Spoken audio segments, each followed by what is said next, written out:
And we welcome you into another edition of Freshly Grated here on Denver Sports. We were on assignment last week, James, but the last time we were on, we were talking about the real legitimacy of the Denver Broncos. And now it's 2 weeks later, and 2 weeks in the NFL can seem like an eternity because we are coming off a 44-24 drubbing of the Dallas Cowboys. And now you've had back-to-back performances where people are asking what's wrong with this Denver Broncos team as they sit at 8-2 in the AFC. I don't think anyone could have projected much better of a 10-game start for this team, but it seems like in Broncos country, there's more frustration than there is elation about where this team is.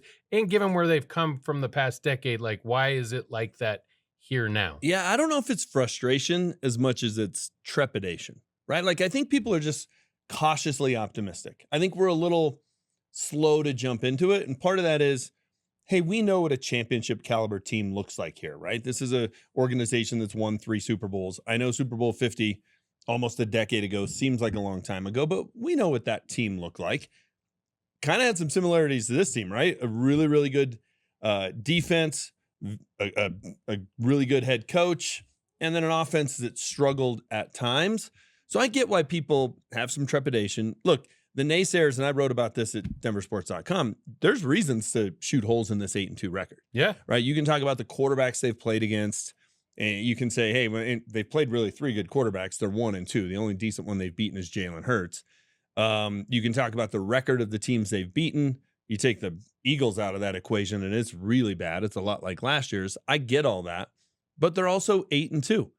And it was funny. You're scrolling through, social media, and I get this clip that pops up, and it's from 1992, and it's one of Elway's great comebacks where they're down 19-6 with like 2.5 minutes to go to the Chiefs in week 5, 3-1 teams playing against each other.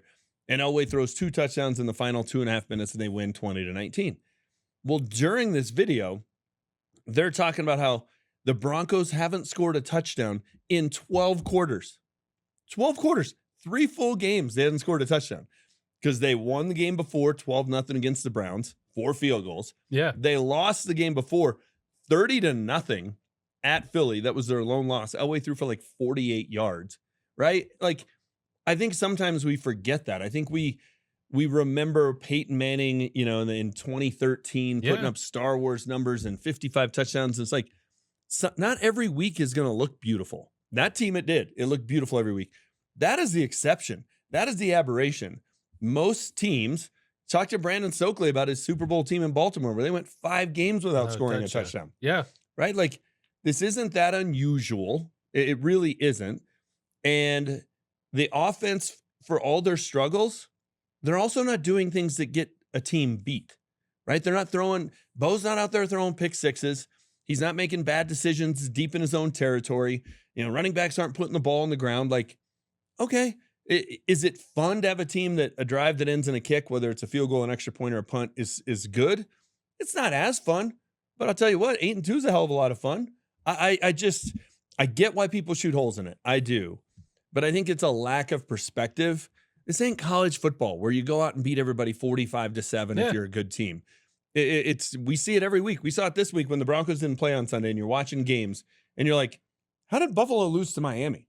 Right? That would have, if you were like in a survivor pool, like that was one that everyone, right? Because Miami up to that point was a dumpster fire. Totally. That's why I say, like, in the NFL, week to week, every couple weeks, the narrative can completely change. So it's one of those things where, and I get it, it's our society now. We love the high flying. We love scoring. We love to see it. Our kids are playing Madden. They're running up numbers. They want those video game numbers. And to your point, it's not always going to be that way, especially in the NFL. My point would be this. It's not only the Denver Broncos, James. Other than the Colts, maybe the Seahawks and the Lions, and the Chiefs are approaching this, which watch out this weekend because they're starting to catch their stride. But everyone's struggling offensively right now. And I go back and I'm like, why is the NFL so clunky right now as far as like a product to watch? Because 5 years ago, you'd sit down, get your popcorn ready because there was multiple quarterbacks throwing for 50+ touchdowns in a season. This year, if I gave you this number going into the season, if I would have said, hey, Bo Nix is going to be 31-14 for, let's say, just under like 4,000 yards or something projected right now. Yeah. Would you have taken it? Of course. Well, that's what he's going for I right know. now. I know. And it's, listen, it doesn't pass the eye test every week. I get that. I understand that. But that's just how it's going to go. And, you know, I think Mark Schlereth, he talks about this on the morning show a lot. And I think he's onto something with the new CBA and the new rules. I guess it's not all that new anymore, but the current CBA, there's not a lot of practice time. And offenses get better by repetition and knowing exactly where someone's going to be and getting timing down. Defense, it's just sort of go out and it's scheme and attitude, right? You just fly around and you go hit people. It's the Palomalu mentality. Exactly. That's why defenses are typically ahead of offenses early in seasons, and then it kind of catches up. I just think that catch up is taking longer because they don't have a lot of time to work on it. They don't have a lot of practice time. They're not on the field. It's why you see the Vikings having 7 false starts at home, or 8 or whatever it turned out to be. Yes. It's why you see the Packers the other night get big plays taken off the field because they lined up wrong, where they had a guy report eligible and then the receiver was on the line of scrimmage too. It's like, that's the kind of stuff, if you're out on the practice field, you catch it and you fix it. Dude, and it's coming like out of timeouts. Exactly. Teams are taking timeouts, or it's the beginning of a possession where you're having these mistakes. And the Broncos aren't innocent of that either. No. And a lot of this stuff is like, listen, last week, you got to kind of take it with a grain of salt, because when your punter is not helping you out to try and flip the fields at all, listen, your playbook's going to be condensed anyways when you're starting the ball with the ball at the 2-yard line. Yeah. And then if you get 1 or 2 yards on one run, then it's like you're just trying to get one more series so that you can clear some room. So that game, I'm kind of like, those couple series where they were way back in their zone, I blame more on the special teams unit, because it's like you don't get to call the plays you wanted. Like, even if you had your first 15 drawn up, you're a football coach. If you get the ball and you're inside the 1, are you sticking through those first 15, or you have to go with something different at that point? You're just hoping you can get a little room to punt. Yeah. Like that sounds negative, but like the last thing you want to do is have a negative play and take a holding penalty in the end zone, and all of a sudden you're giving up a safety. Like you start thinking a lot more conservative. But the last 2 games for the Broncos kind of reminded me of back when Denver wasn't any good and their offense was terrible. And this is the Trevor Siemian, Paxton Lynch era, right? I remember the Patriots coming in here and everybody was raving about the fact of, oh, the Broncos defense held Tom Brady and company to this. Broncos lost, but everybody was trying to find a moral victory. It's like the Patriots didn't try to do anything, because Bill Belichick knew, if we don't shoot ourselves in the foot and give up a free touchdown or a short field, like, we're going to win this game. To some extent, that's how the Broncos played the Houston game once CJ Stroud went out. Like, Davis Mills was better this week, but coming off the bench without a week to prepare, it's like, just don't make life easy on him. Yeah. Right. And then with the Raiders, as bad as they are offensively, and Geno's hobbled and can barely get to the line of scrimmage, it's like, if we don't make it easy on them, they're not going to beat us. It was the same thing in week 1 with Cam Ward. Is that a fun way to go about playing football? No, but it's kind of a smart way to go about playing football, and it's why they're 8-2. Rack up the wins. Exactly. I mean, the ultimate goal is to have an opportunity to play a playoff game, but play it here. Obviously, they're better here. They have the longest, I think, home winning streak. Is that right, in the NFL? Yep. Since the Bills lost earlier this season, I believe. So it's not as long as some of the huge ones, but you want to have that opportunity so that these games down the stretch, because, we're gonna transfer into this game this week, and how important it is, because after this you have the bye week, and then you have, I think, Vegas. You got Washington, Vegas, and then Green Bay, which will be the next real big one. Yeah. Will be the next biggest game since Super Bowl 50. Correct. After when we get there. But it's like you keep looking at it like that's what matters to this team. And it really matters this weekend. And I'll ask you, is this the biggest game that they've had since Super Bowl 50? I do feel like we're kind of being prisoners of the moment, but I'm having a hard time coming up with a better answer than this one. Well, because it was the Eagles prior. Yeah. And then I don't know another one. Maybe Bengals, I mean, look, last year. The Patriots game here on Christmas Eve with Russ in Sean Payton's first year was a big game. It was a big game. If they win that, they're in the driver's seat to make the postseason. Mm-hmm. They came back from 23-7 down in the fourth quarter, made it 23-23, and then couldn't close the game and lost on a last-second field goal. That was a big game, but they were hoping to claw their way into the 7 seed. Right. This is, hey, can you essentially give the knockout punch in the AFC West to the Chiefs, and it becomes a 2-team race between the Broncos and the Chargers for the division, and you're chasing a home game in the first round. You're chasing a first round bye, which is outside the realm of possibilities. So I think in terms of big games, they've had a couple since Super Bowl 50, but I don't think any of them have been as big as this in terms of, well, what does it really mean? Had they beat the Patriots on Christmas Eve with Russ, great. They're the 7th seed. They're going to go on the road and get blown out. Like what would it ultimately have meant? I don't think you were saying that then. But Probably yes, not. Yes. But I think we can all look at this objectively and say, hey, if they win this game, which I don't think it's the mission impossible that everybody else thinks. Like most people just think it's going to be a boat race. I'm like, they've played the Chiefs really well the last 4 games. Throw out the 38-0 game at the end of last year. But they've held the Chiefs under 20 points in the other 3 games. It's like, okay, the offense has to be better. But again, if the offense doesn't shoot themselves in the foot, if they don't beat themselves, then the Broncos have a puncher's chance in this game. Well, and I was in your office yesterday, and we kind of had a little discussion. I think Jake was in there. Jake's probably on that other side of things, is thinking that they're going to get beat up pretty good at home, that they're going to be kind of exposed.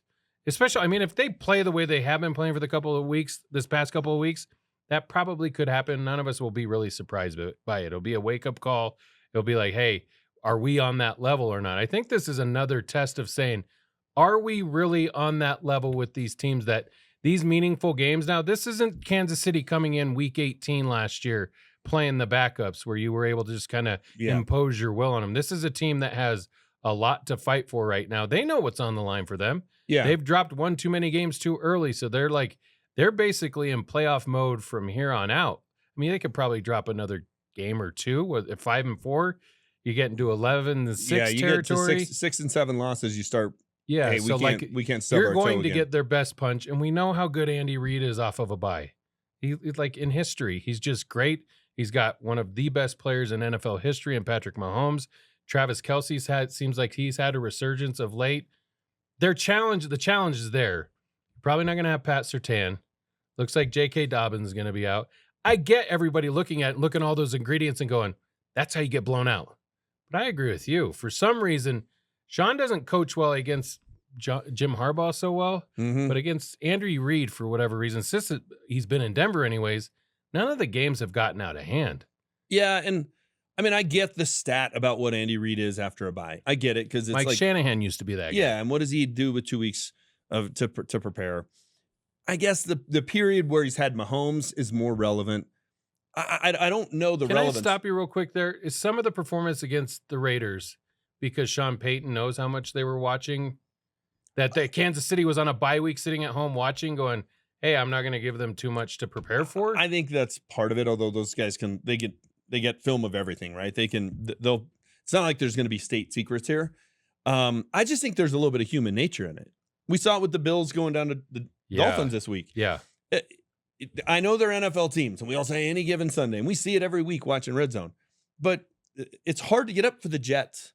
It's hard to get up for the Texans once C.J. Stroud comes out and it's Davis Mills. It's hard to get up for the Raiders on a short week.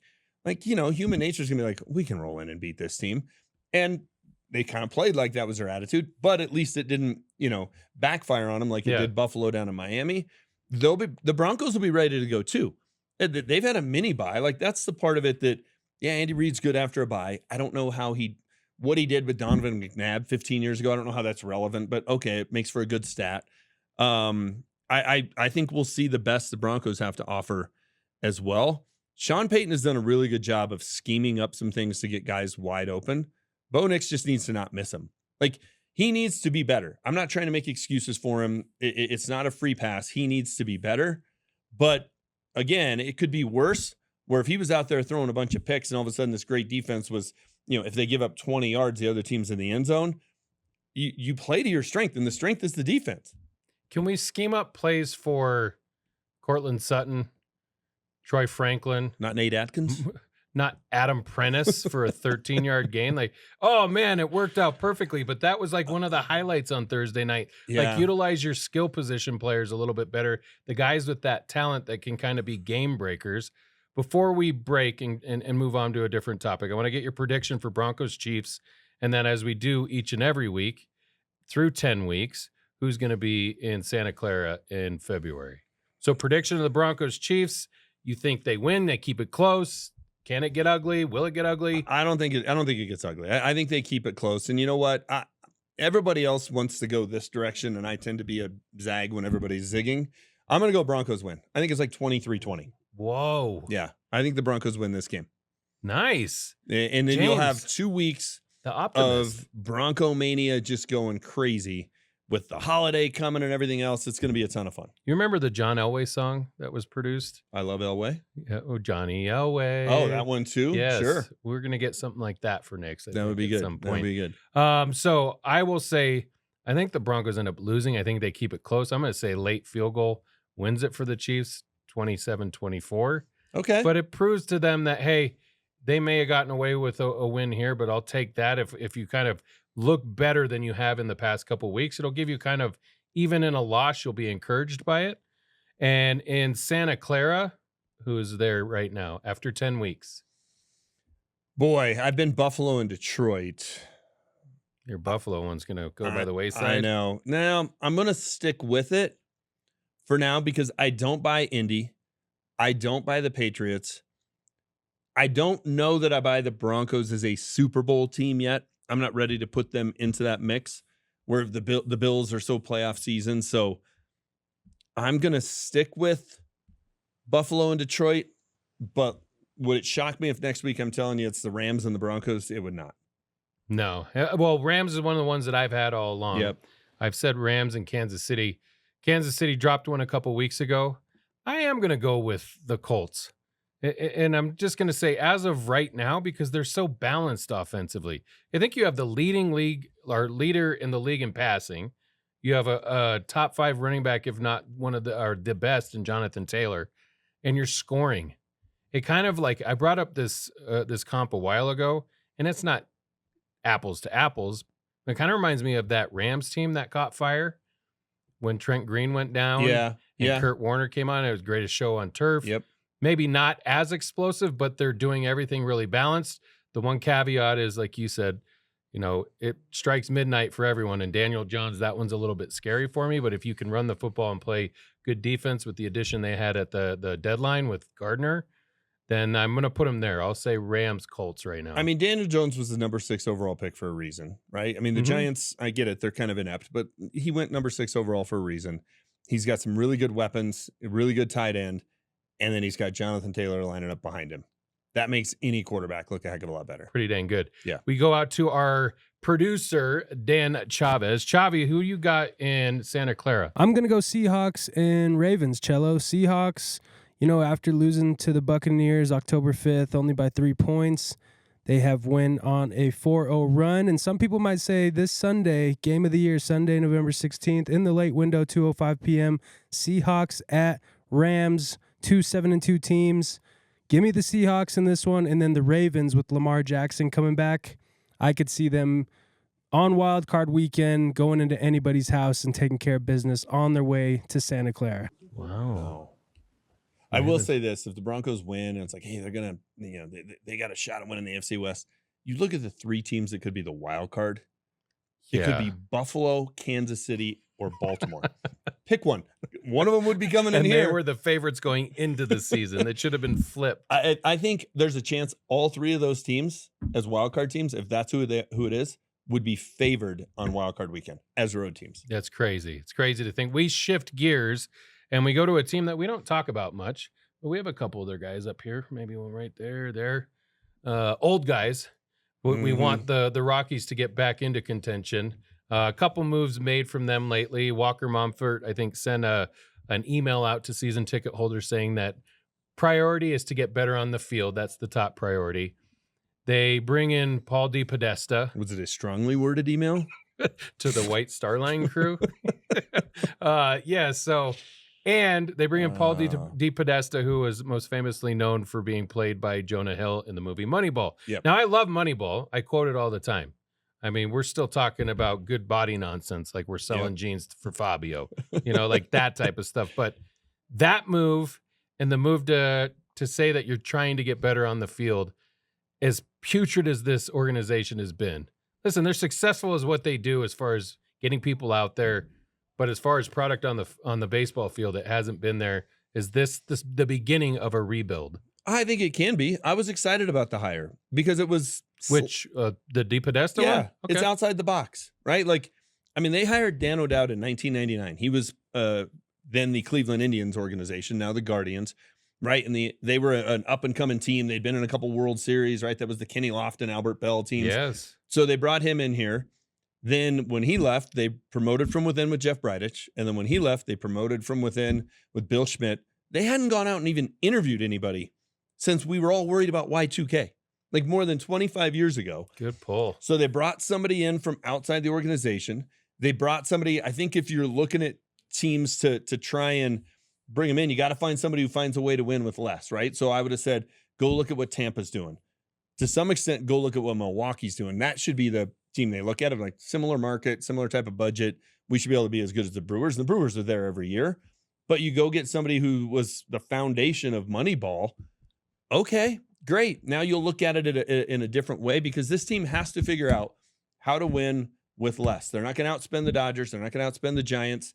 Heck, they may not even outspend the Diamondbacks or the Padres. Like, they're going to probably be 4th or 5th in their division. They have to find a way to be more effective with less money spent. I like this hire. I do. Now he's been with the Browns for a while, so he's been out of baseball, but he's somebody who knows how to attack problems from a different angle. I like that. Wow. Chavi, I don't know what to tell you, dude, but this is a whole new James Marilat. It must be. Thanksgiving is right around the corner.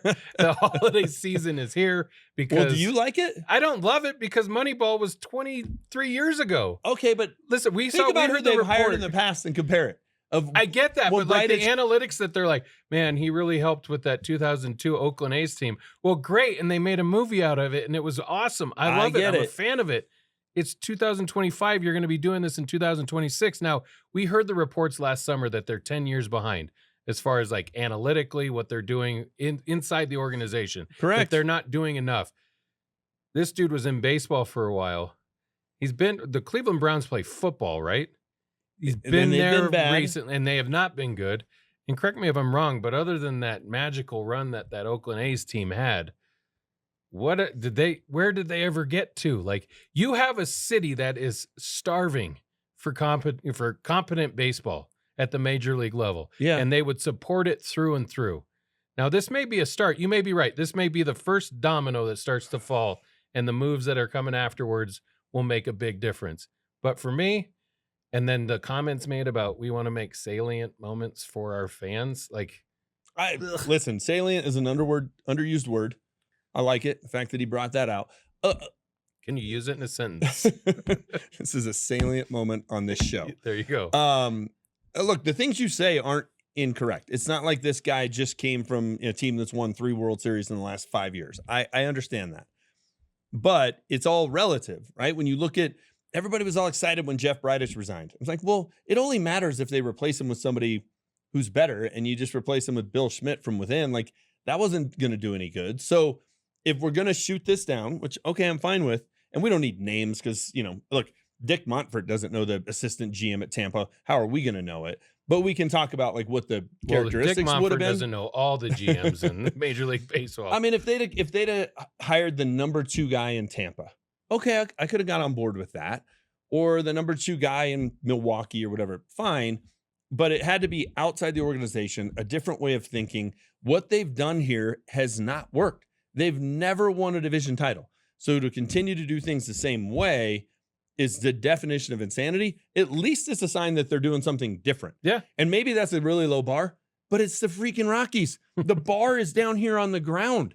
So yeah, the bar is low, but it's better than what they've done in the past. It's a sign that maybe things are changing down at 20th and Blake. I'm here to focus on the positives. Oh, we hit our quota. Rockies talk. We hit the quota. We gotta move on as we wrap up the show. We've seen a lot of success in collegiate football. I don't know, maybe success. We see it up in Boulder for one season for sure, when Prime goes to be the head coach of the Buffs and kind of completely turns around the worst team in Division I college football at the point that he took over the helm there. Now, obviously, there's been struggles, ups and downs during his tenure there. We've seen Michael Vick take the job at Norfolk State. We've seen Deshaun Jackson take the job at Delaware State. Here, quick bonus points. Can you name either one of the mascots? Delaware State. I know if it was Delaware, it'd be the Blue Hens, right? Yeah, but it's Delaware State. I don't know. What was the other one? Norfolk State, where Michael Vick is at. The Fighting Warships.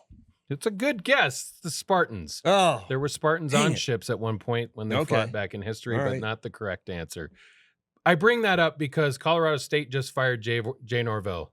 And one of the guys, this is just recent news, that may have interest in that job is a former Buff quarterback, a former Buff great, in my opinion, and Kordell Stewart.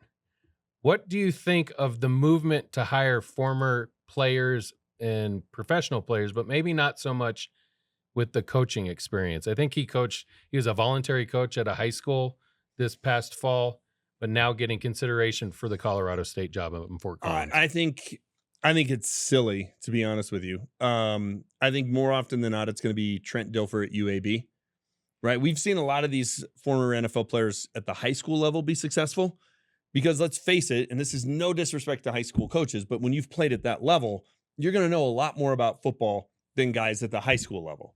You get to college, and particularly if it's any kind of big time college, are they going to know more than the guy they're going up against X's and O's wise on a week in, week out basis? I don't think so. So Teddy Bridgewater can go coach up the high school team in Miami that he took over and get them to great heights. I don't know that he's going to go at some point, as an example, and be a great college coach. I just think it's a whole nother level. There's so much that goes into it. You're dealing with boosters and, administrations and just all of it. I think Dion, to some extent, is the outlier.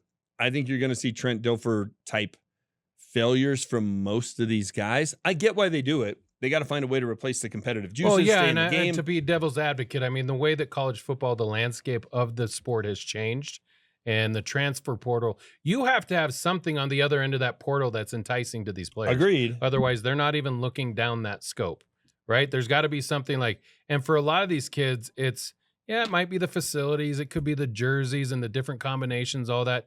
Most of them are like, how do you get me to the league? And I think what former players, their selling point is, if you're not Kirby Smart or Nick Saban and being like, look how many first rounders I've had selected. Yeah. He could tell you, like, listen, I got to the league. I had success in the league. I know people that, I know what it takes to get there. And I think a lot of that is what Prime is selling too.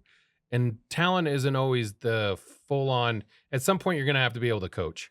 You can't just grab the best talent. Correct. And we're seeing that in youth Boulder. Sports, yes. The CU, for what their record is versus how many games did they have more talent than the opposition, it ain't a mirror, right? It ain't a match. So I think that's the issue. In college football, there's never been a bigger chance to turn around a program, given the way the portal works, NIL money. You look at who would be in the projected playoff right now, and you start seeing teams like, Indiana's in there, and Georgia Tech's been flirting with it. And some of these programs, boy, we haven't heard anything from them in a long time. None of them are led by former NFL players. None of them. So I just want to see this be successful before I'm going to jump on board. I think Prime is the closest to being successful. And 2 out of his 3 years, they've been bad in terms of record. Listen, as a Ram alum and a Ram fan, and we'll kind of wrap it up on this, I don't know who else they're going to target. I think I wouldn't be upset with this move, but I also am kind of cautiously optimistic. Like you would be like, hey, like we need to see it work out more often than not. And I think we've seen it not work out more so than we've seen what we kind of saw up in And it's all Boulder. who they surround themselves with, right? Because you're right. They're the marketing piece. They're what get people in the door. Then who are you going to have that are going to coach those kids up? If you bring in Kordell, just don't hire Pat Shermer. He's about to be available.